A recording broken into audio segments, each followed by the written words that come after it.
What if you have nothing, no money, no savings? Can you still become wealthy? Most people feel stuck at zero, and believe it's impossible to move forward. But the truth is, every wealthy person started somewhere. Step 1. Create a simple plan. Without direction, you stay lost. Step 2. Increase your income. Learn skills that people will pay for.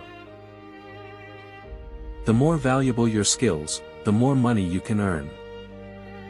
Step 3. Save money. Even small amounts matter. Consistency turns small savings into something powerful. Step 4. Invest your money. Let it grow over time. Money should work for you, not just you working for money. Step 5. Create multiple income sources. Never depend on just one source of income.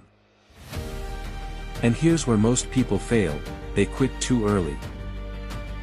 Success doesn't come fast, but quitting guarantees failure. Step 6. Avoid distractions. Focus is your biggest advantage in a distracted world. Step 7. Stay consistent. Discipline beats motivation. Over time, your effort turns into real results. One day, you'll look back and realize how far you've come.